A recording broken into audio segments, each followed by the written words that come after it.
New guy around. Adam Warlock, XU.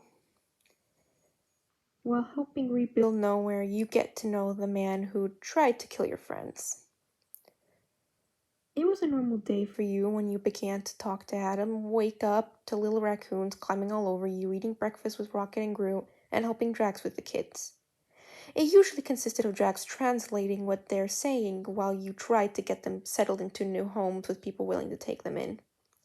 And as usual, Adam would stroll around like a lost puppy trying to figure out what to do for the day. While he made himself useful by going person to person, today he looked more confused than ever. You still weren't on the best terms with him, despite the rest of the Guardians giving him a second chance. It didn't help that they told you what he was trying to do before they rescued him. With a deep sigh, you let Drax deal with the children for the day and walked over to Adam. "Do you need something to do?"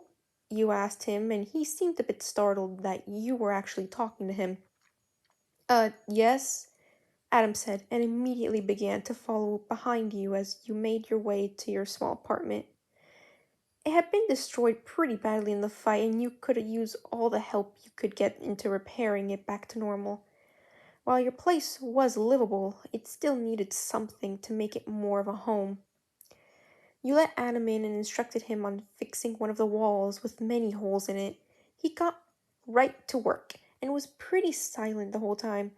Meanwhile, you straightened up your work desk, littered with plants, pots, soil, and little figurines you built for the children. Can I ask you a question? Adam said, taking you out from your little flow of organizing. You hummed a yes and waited for whatever question he was going to say. You honestly weren't in the mood for a conversation, though. "For all those plants on your desk, you sure don't decorate this place enough." You turned sharply at him, wondering why it was relevant to ask such a thing. Maybe if the people you had been working for hadn't ruined my place, I would be able to put things up by now. But no, I have to fix it first. All I'm saying is a flower on your table would suffice. Adam shrugged and began to work again. You rolled your eyes and continued To replant some of the white flowers you knew Groot loved. If you must know, I give these flowers to people I care about. Adam stood up from the ground and walked over to your desk. Will I get one of them? He was teasing you with a smile and a question you knew was a joke. Maybe one day, if you don't mess it up for yourself, you said and glanced up at him. He was significantly taller than you, and it wasn't until now that you noticed how close he was. And maybe, just maybe, if I forgive you for trying to kill my friends. Adam nodded and promptly began to work again. I will win you over. Then it became normal for Adam to arrive every morning at your door to help prepare the rest of your apartment. While he worked, you would either tend to your plants or build figurines for the children. It kept both of you busy, and eventually a comfortable silence would fall between the two of you, well, besides Rocket blasting music over the speakers. Adam would often go to your desk, do a little nod of approval at what you were creating, then go back to working. You would tend to sneak looks at him, thinking he didn't notice, but he always did.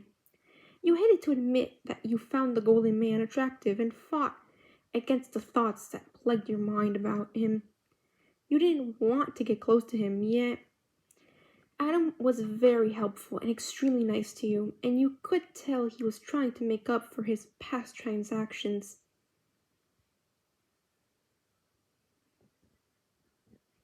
You felt bad for being an ass to him, and one day you tried to make up for it. You made him a figurine of his pet that always seemed to find its way to him. You had left it at his apartment one night and thought nothing of it, expecting nothing in return. It was the weekend now, and Adam tended to only help you on weekends and weekdays. So you didn't expect to wake up to him at your door. He was holding something behind his back, but you didn't ask any questions. Oh, good morning? You said sleepily, still in pajamas. I wanted to stop by to say thank you for my gift. Adam smiled, and you noticed he had placed it in the pocket of his shirt. Of course, it was my way of saying thank you for all the help. You did a small smile in return. Adam shifted on his feet and pulled out a small daisy from behind his back. picked this for you. I know it's not much, but you always give flowers to people, so I thought you deserved one yourself." You grinned happily and accepted the flower with a thank you. The tiny flower meant the world to you, and Adam seemed ecstatic to give it to you. "That's the first ever gift I've given someone." Adam looked so innocent and sad when he said that, almost as if his history did haunt him.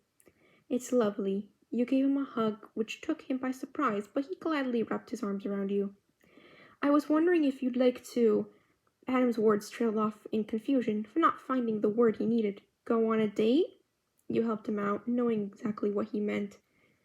"Yes, that," he said with his dorky smile, and awaited your answer. "I would love that." You smiled brightly at him, delighted that Adam ended up being a sweet person beneath all that gold.